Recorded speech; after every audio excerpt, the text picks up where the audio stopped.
The Senate will come to order. I ask everyone to please rise and recite the Pledge of Allegiance. I pledge allegiance to the flag of the United States of America and to the republic for which it stands, one nation, under God, indivisible, with liberty and justice for all. In the absence of clergy, let us bow our heads in a moment of silent reflection or prayer.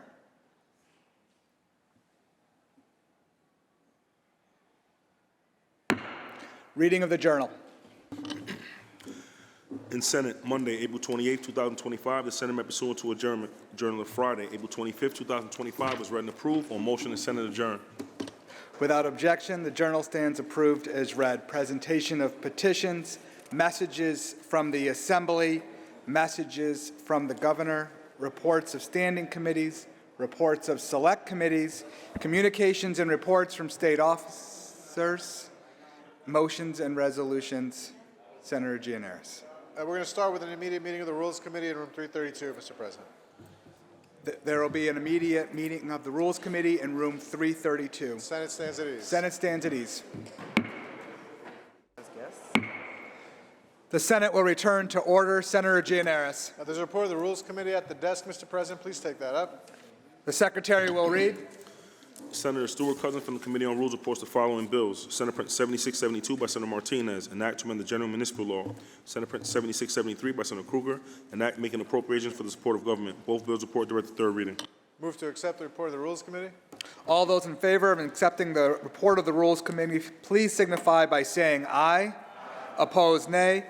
The report of the Rules Committee is accepted. Senator Gianaris. Please take up the supplemental calendar. Secretary will read.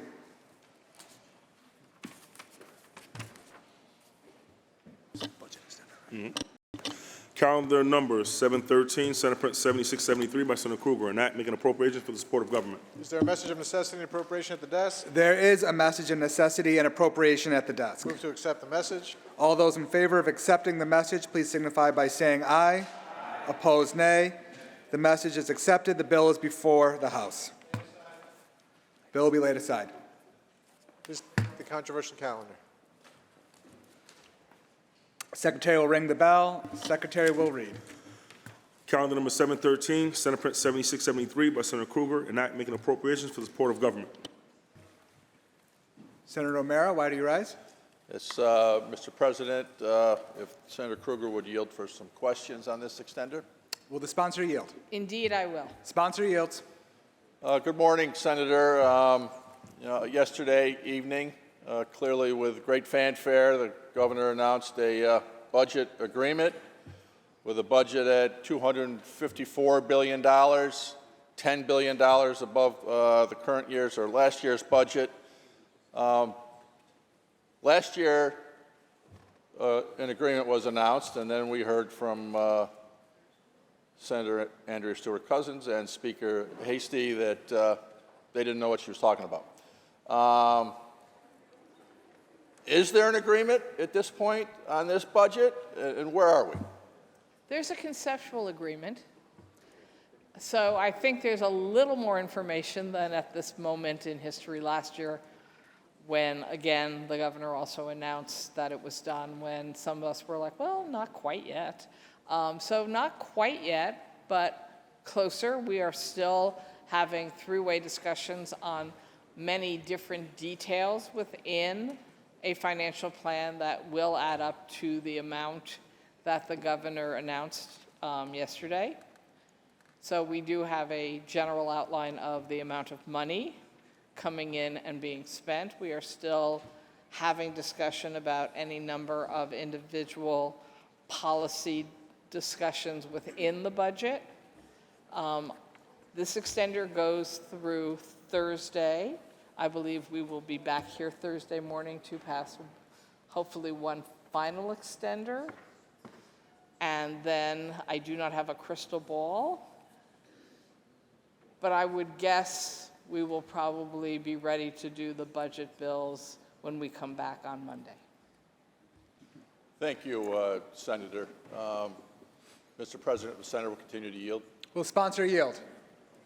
Yes. Sponsor yields. So have any of the 8 remaining budget bills been finalized in print yet? No. Through you, Mr. President, the senator will continue to Will yield. sponsor yield? Yes. Sponsor yields. Of the, really, I guess, the four big policy issues that have held up this budget of discovery and voluntary commitment, cell phones, and masks, do you have any specificity of language on what the actual agreement is on any of those? Through you, Mr. President, I wish I had actually written language to offer on all of those. All I think I can say is that there seems to be three-way agreement on the language of all of those, even if people are maybe still working on the exact sentence structure. Through you, Mr. President, the senator will continue to yield. Will sponsor yield? Yes. Sponsor yields. So, I mean, I guess until those actual details get written down on paper in bill text to share, the details can change, because there's a lot in the semantics of these languages, of the language of these proposals, that can really change the whole thrust of these policy issues.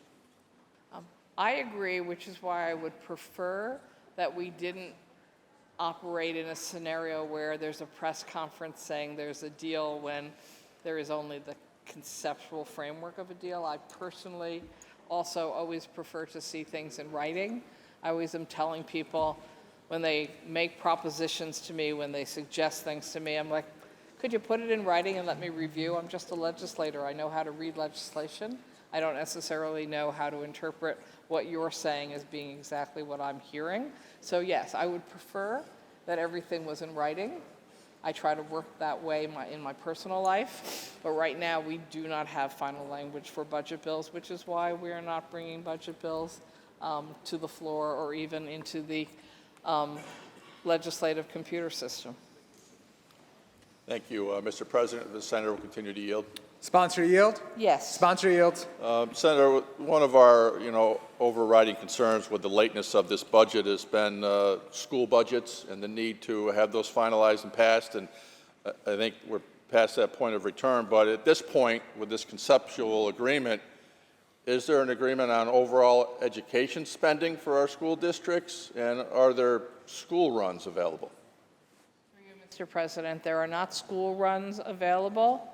Based on our conversations and discussions, we in the legislature have been successful in increasing the amount of education aid compared to what the governor proposed in her executive budget.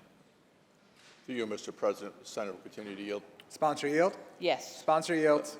I'm sorry, I didn't quite hear you. Did you say that you've been successful in increasing what the governor, because what I saw the governor present yesterday, I was told anyways, I saw what she presented, then I was told it was the same thing that was in her executive budget, the overall amount for that. So I don't know that I saw what she presented yesterday. I couldn't watch her press event. We were in conference discussing the budget. So did she put a number out? Yeah, what was it? Yeah, it was the same number that was in her executive budget, is my understanding. Okay. So my understanding is that there is an increase over what she put out in her executive budget. But again, we don't have anything in writing right now. For you, Mr. President, the senator will continue to yield. Will sponsor yield? Yes. Sponsor yields. What is your understanding of how much the legislature added to her executive proposal for school funding? I don't think I'm in a position to be able to answer that question right now because now you're leading me to believe that perhaps what she is putting out is different than my understanding of what I was told, so I want to make sure. Okay, I'm told that we were advised there's an additional $140 million for foundation aid and related spending on top of what the governor originally proposed. Okay, thank you, Mr. President. The senator will continue to yield. Sponsor yield? Yes. Sponsor yields. Thank you for that, but until we see it in writing and any of these bills, frankly, at this point we're on our 8th or 9th extender here now. Will we be waiting the constitutional required 3-day waiting period to read these bills once they're actually put in print. So I guess, would you expect to have bills in print by Friday or Saturday so that we could then have that waiting period to review them and take them up next week? That is very much my hope. Thank you, Mr. President. The senator will continue to yield. Will the sponsor yield? Yes. Sponsor yields. Well, that's good news, I think. I hope your hope is correct because it would be nice to have the time to actually go through these bills in a serious and comprehensive manner, and just as importantly, to allow the public and a variety of interest groups to review them and have input back to us on those as well. So do you have any sense, Senator, when we'll see the first budget bills of the remaining 8 put into print?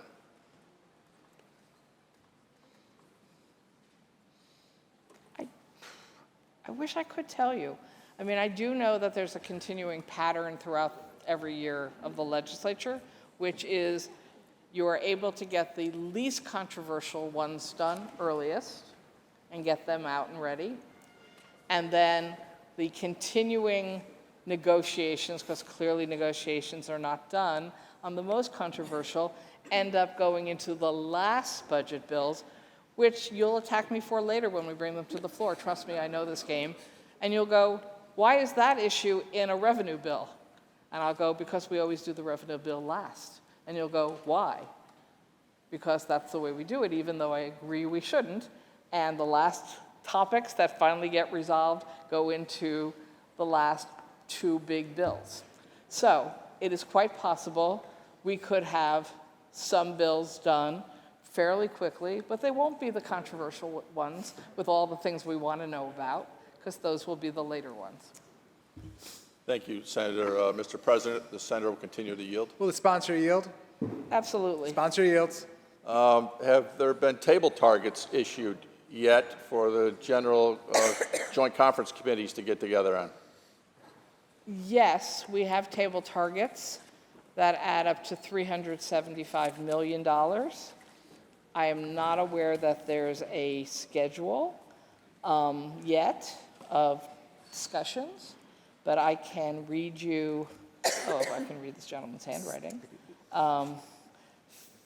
15 million for economic development, an additional 80 million for lower education, pre-K through 12, separate from that 140 I already told you about.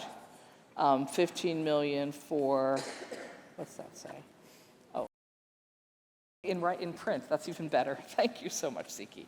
15 million for environment, agriculture, housing, 20 million for general government, local government, 45 million for health, 30 million for higher ed, 110 million for human services labor, 10 million for mental hygiene, 45 million for public protection, 5 million for transportation, totaling 375 million for table targets. Thank you, Mr. President. The senator will continue to yield. Sponsor yield. Yes, I will. Sponsor yields. So I guess if there's one of those, it's certainly always a target of mine is our local roads, CHIPS funding, and other programs. But you just mentioned an additional $5 million towards that. That $5 million, just for everybody at home watching, is still a lot of money. But in a $254 billion budget, it seems to be a very low priority. With respect, I should have said this earlier, the table target monies are operating funds. CHIPS would be a capital program, so none of these items would include CHIPS or other capital expenses. Capital is being negotiated separately, still not complete, and I think both sides of this room have supported increases in CHIPS capital money. Good to hear. Thank you, Mr. President. That's all I have. Thank you, Senator. Thank you. Thank you. Are there any other senators wishing to be heard? Hearing and seeing none, debate is now closed. The secretary will ring the bell. Read the last section. Section 13, this act shall take effect immediately. Call the roll. Adabo, Gianaris Kruger, Ort, Stewart Cousins, White.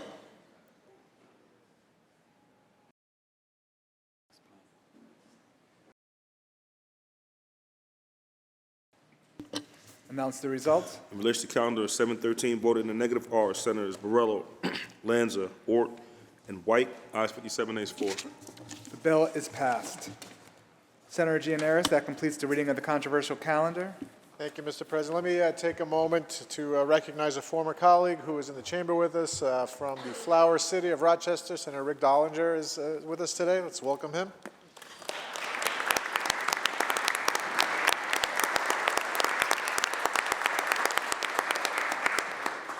I believe that's your district. That he Many used to good hold. things come out of the 56th Senate District. And now recognize Senator Weber for an introduction, please. Senator Weber for an introduction. Thank you, Mr. President. Today is a very great day in Albany. We have the Rockland Business Association, or the RBA. They're a nonprofit organization that has been serving the business community of Rockland County in New York since 1967. With a mission to educate, inform, and provide beneficial services to members and actively represent, promote, and support the business community of Rockland County, the RBA has played a pivotal role in the growth and success of countless businesses in the region. The RBA started with a group of 40 local business leaders in 1967, and today they are 500 businesses strong, ranging from small businesses to large corporations. The RBA offers resources and support ranging from financing to businesses development training to helping local businesses grow. The RBA also works with local, state, and federal officials to help navigate policies and regulations that can be cumbersome, obviously, to new businesses. The RBA is not solely committed to local businesses. They are heavily involved with local charities and organizations, including animal shelters, YMCAs, Salvation Army stores, and many more. In the month of May alone, the RBA has 11 scheduled events over 5 different towns and cities. Again, I would not be talking about the RBA today if it were not for Al Samuels. I know Al Samuels is someone who's known statewide for his advocacy for businesses and small businesses. For over 40 years, he sat as the president and CEO of the RBA. So, Mr. President, please welcome our guests to the Senate here today, and please extend them all their courtesies. Thank you. Thank you, Senator. To our guests, I welcome you on behalf of the Senate. We extend to you the privileges and courtesies of this House. Please rise and be recognized.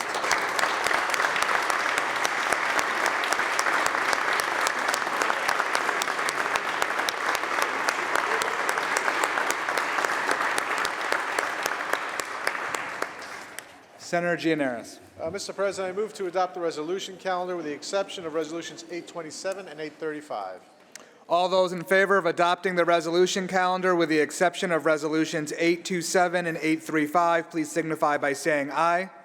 Opposed, nay. The resolution calendar is adopted. Senator Gianaris. Now let's take up previously adopted resolution 28 by Senator Sepulveda, read its title, and recognize Senator Sepulveda. The Secretary will read. Resolution 28 by Senator Sepulveda, memorializing Governor Kathy Hochul to proclaim April 2025 as Workplace Violence Prevention Month in the state of New York. Senator Sepulveda on the resolution. Thank you, Mr. President, for allowing me to speak on this resolution. Today, I would like to recognize Dr. Kurian Matthews from the New York American College of Emergency Physicians, as well as Marilyn Dollingner, Luis Calderon, and Diana Rodriguez from the American Nurses Association of New York, who are here today to highlight the importance of proclaiming April as Workplace Violence Prevention Month in the state of New York. Every day, we see news reports highlighting the growing instances of violence in our emergency departments. This is not just a series of isolated events. It is a harsh reality that these departments face regularly. It is troubling that the dedicated staff are subjected to being slapped, kicked, pummeled, punched, or have their lives threatened. This should not be the norm. According to surveys by the American College of Emergency Physicians and the Emergency Nurses Association, almost half of the emergency physicians report being physically assaulted at work, and about 70% of emergency nurses report being hit and kicked while on the job. These instances of violence are unacceptable and continue to contribute to the ongoing crisis in New York hospitals. The issue not only harms those who work in our emergency departments, it threatens every patient who walks in the door. It threatens our doctors, our nurses, support staff, and each one of them deserves better, and everyone is entitled to a safe workplace environment. Proclaiming April as Workplace Violence Prevention Month in the state of New York is only the first step to recognize this issue and working to make the emergency room departments safer for our patients and our staff, and those who care for them on a daily basis. Let's create a future where our healthcare heroes work in peace and safety, and every patient receives care in a secure environment. Thank you. Thank you, Senator Sepulveda. Senator Sepulveda, do you have guests here with us today? As our guests, Dr. Kirian Matthews, Marilyn Dollinger, Luis Calderon, and Diana Rodriguez. Thank you, Mr. President. Thank you, Senator. To our guests, I welcome you on behalf of the Senate. We extend to you the privileges and courtesies of this House. Please rise and be recognized.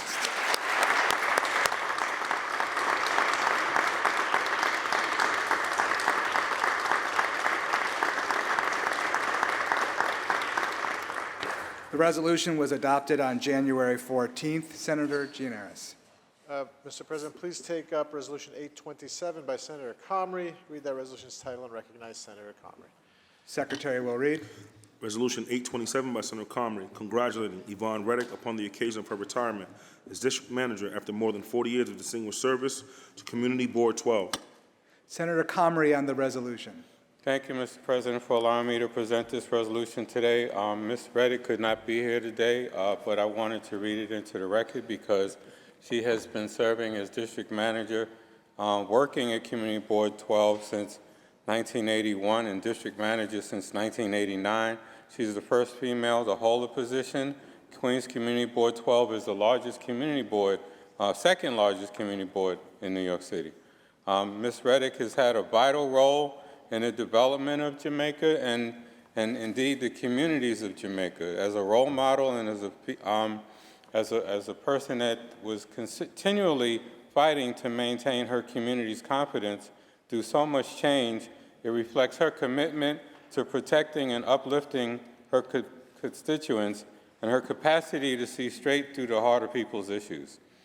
Ms. Reddick was a fierce advocate to fight to make sure that South Jamaica and downtown Jamaica especially was able to get change. She fought for everything from the removal of the J-Line. Those of you that may know, the J-Line used to be an overhead train in downtown Jamaica, fought for the installation in the new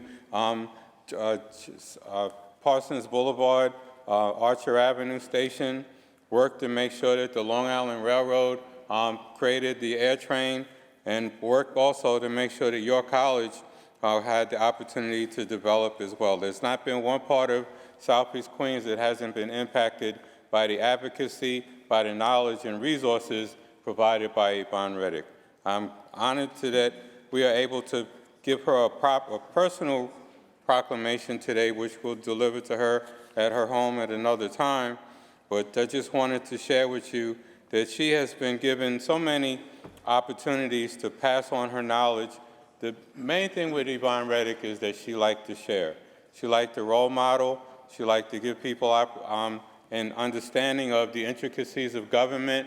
She would be there at every major meeting in the community, fighting with the administration to ensure that the things that Community Board 12 needed, the resources, were given equally and adequately. She never failed to reach out to all of the elected officials to let them know her commitment, her desire to see resources given to downtown Jamaica and Jamaica in the area in a major way. Back when we were suffering with major flooding she was one of the leaders pushing my predecessor in the city council to make sure that there was major funding done to do flooding relief in the area, and also to help those homeowners that got flooded from groundwater and wound up with basement in their homes.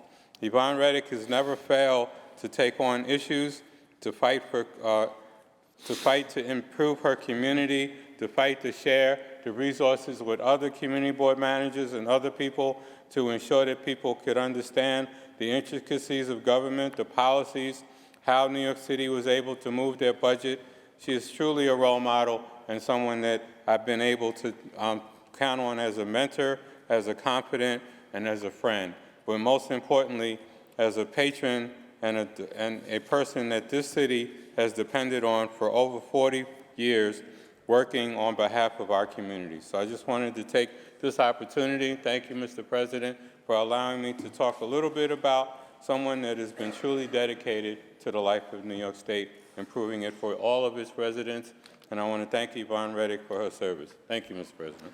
Thank you, Senator Comrie. The question is on the resolution. All in favor of signify by saying aye. Opposed, nay. The resolution is adopted. Senator Gianaris. At the request of the sponsors, today's resolutions are open for co-sponsorship. The resolutions are open for co-sponsorship. Should you choose not to be a co-sponsor, please notify the desk. Senator Gianaris. Let's take up the calendar, Mr. President. Secretary will read. Calendar number 287, Senate Print 1540 by Senator Jackson, enactment of the Civil Service Law. Read the last section. Section 2, this act shall take effect immediately. Call the roll. Adabo, Gianaris Kruger, Ort, Stewart Cousins, White. Announce the results. Ayes 61. The bill is passed. Calendar number 344, Senate Print 952B by Senator Kavanaugh, enactment of the General Obligations Law. Read the last section. Section 2, this act shall take effect on the 30th date and shall become a law. Call the roll. Adabo, Gianaris Kruger, Ort, Stewart Cousins, White.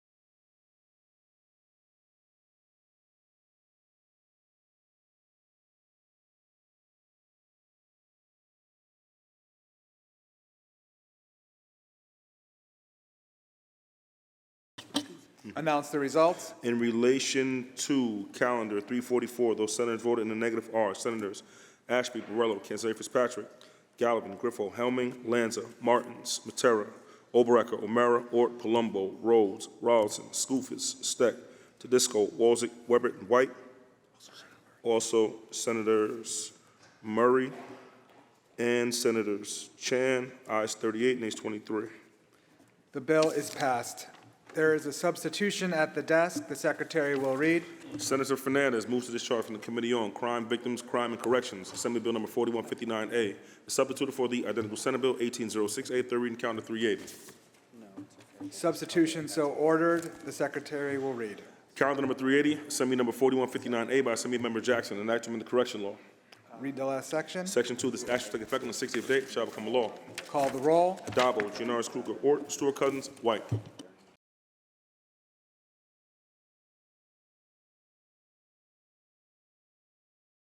Senator Fernandez to explain her vote. Thank you so much. When someone is working to rebuild their life, hope can be the difference between the second chance and a lost opportunity. Peer advocates bring that hope. They offer trust, lived experience, and a hand to hold for those still behind bars. But too often they are turned away because of their past. Whether you have hired anyone or even applied to a job, I think we can all agree that a candidate's past experience should weigh heavily on their ability to do the job. That is true for virtually every job out there, except this one. In fact, peer advocates are rejected for the very experience required for their role. I believe that when legislators have the rare opportunity to fix glaring holes in the system, they must take swift action. If we do not act, people will suffer. That is what this bill does, and that is what we are here to fight for. The bill corrects this injustice. It ensures that certified or licensed peer advocates cannot be barred from providing support or in correctional facilities simply because they were incarcerated themselves. We know that peer support strengthens recovery, it reduces recidivism, and prepares people to re-enter our communities with dignity and purpose. Their service reminds us that no one is defined by the worst chapter of their life. By passing this bill, we stand for redemption, for recovery, and for the belief that change is always possible. I urge my colleagues to please support this legislation. Thank you. Senator Fernandez to be recorded in the affirmative. Announce the results. In relation to counter 380, those senators voted in the negative are Senators Chan, Helming, Ort, Steck, Walzek, and White. Ayes 55, nays 6. The bill is passed. Calendar number 502, Senate Print 2295 by Senator Bailey, an act to amend the executive law. Read the last section. Section 5, this act shall take effect on the 90th day, it shall become a law. Call the roll. Addabbo, Gianaris Kruger, Ort, Stewart Cousins, White. Announce the results. Ayes 61. The bill is passed. Calendar number 568, Senate Print 2484 by Senator Parker, an act in relation to directing the State Energy Planning Board to conduct a study on the time frames for replacing or upgrading battery energy storage systems. Read the last section. Section 2, this act shall take effect immediately. Call the roll. Addabbo, Gianaris Kruger, Ort, Stewart Cousins, White.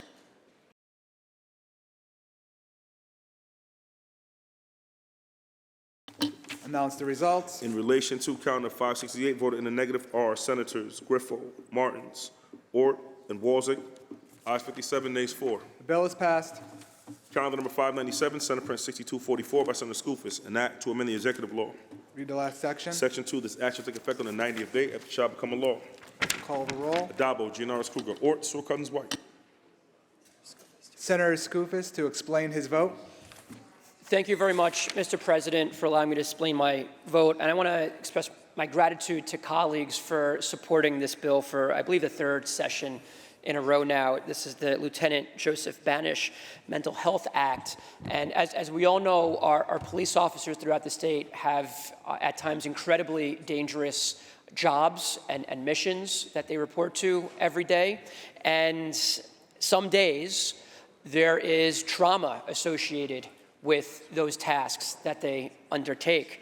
And as most first responders could attest, there is a brotherhood and a sisterhood that develops in this profession, whereby one is comfortable after these traumatic events. One is more comfortable speaking with their peer in the profession than going out and seeking professional mental health support for some individuals. And so what this bill does is it establishes a peer-to-peer support program within the profession, and importantly, provides for the same confidentiality of those conversations that's offered if and when that individual would otherwise go and seek a professional psychiatrist or psychologist or other mental health professional. And so the hope is, the desire here is that we can save lives, save individuals from taking their own life and inflicting harm on themselves, and certainly make sure that they get the mental health support that they need by ensuring that the conversations that they can have with these certified peer-to-peer support specialists remain confidential and offers them that space to have those discussions. Thank you very much, Mr. President. Senator Skoufis to be recorded in the affirmative. Senator Kazanari Fitzpatrick to explain her vote. Thank you, Mr. President. I want to thank the sponsor for bringing this legislation to the floor. As of earlier this month, 6 police officers in New York State have committed suicide, 3 of whom were from Long Island. According to Blue Health, New York State leads the nation in suicides by first responders. And that's not a statistic I want us to have. I pray that the number does not continue to grow during this year. We've seen tremendous success with peer support groups for our veterans through the Dwyer Peer Support Group, because as was stated, your peers know better than anybody what you're going through. It's my hope that we'll see this legislation quickly signed into action, because we don't need to lose any more first responders. Thank you, Mr. President. I proudly vote aye. Senator Kazanari Fitzpatrick in the affirmative. Announce the results. Ayes 61. Bill is passed. Calendar number 636, Senate Print 5278 by Senator Sepulveda, an act to amend the Surrogates Court Procedure Act. Read the last section. Section 2, this act shall take effect on the 30th day, shall become a law. Call the roll. Addabbo, Gianaris Kruger, Ort, Sewell Cousins, White.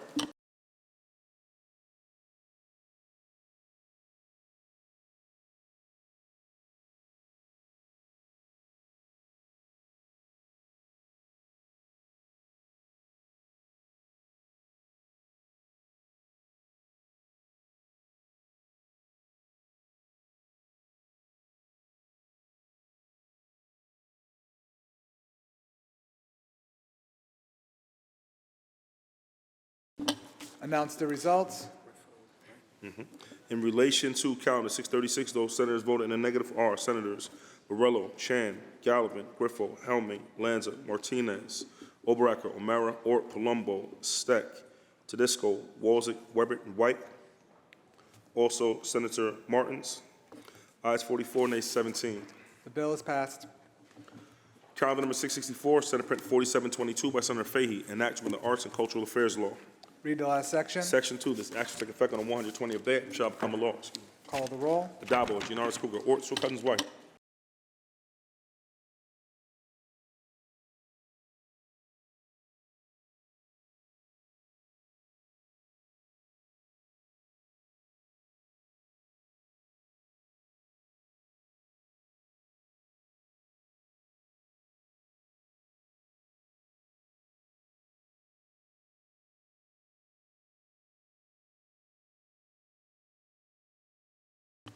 Announce the results. In relation to calendar 664, those senators voted in the negative are Senators Borrello, Kanzeri Fitzpatrick, Chan, Gallivan, Griffo, Helming, Lanza, Martins, Matera, Murray, Oberacker, O'Mara, Steck, Tedisco, Walzick, and White. Ayes 45, nays 16. Oh, excuse me. Also, Senator Rhodes, ayes 44, nays 17. The bill is passed. There is a substitution at the desk, and the secretary will read. Senator Hinchey moves to discharge from Committee on Rules Assembly Bill Number 355C and substitute for the identical Senate Bill 1718C, third reading, calendar 682.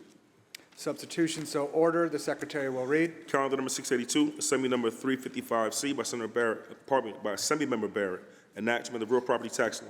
Read the last section. Section 2, this act shall take effect immediately. Call the roll. Addabbo, Gianaris Kruger, Ort, Sewell Cousins, White.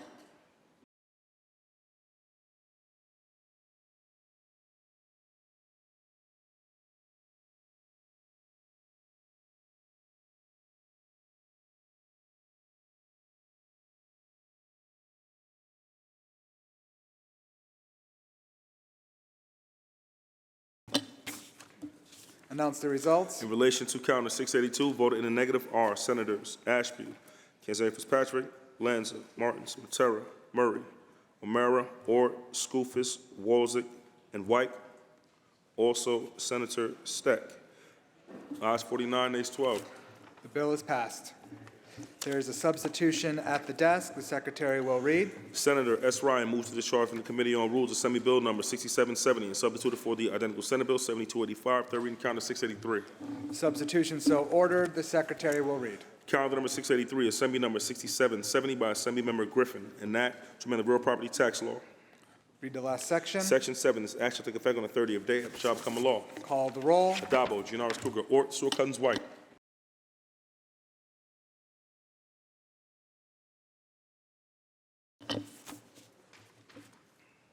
Announce the results. In relation to calendar 683, voted in the negative are Senators Walzick and White. Ayes 59, nays 2. The bill is passed. Senator Gianaris, that completes the reading of today's calendar. Before we adjourn, Mr. President, let me remind my colleagues there will be an immediate meeting of the City's One Committee in Room 124 and also a majority conference in the majority conference room. With that, is there any further business at the desk? So there will be an immediate meeting of the City's One Committee in Room 124, and there is no further business at the desk. In that case, I move to adjourn until tomorrow, Wednesday, April 30th at 11 a.m. On motion, the Senate stands adjourned until Wednesday, April 30th at 11 a.m.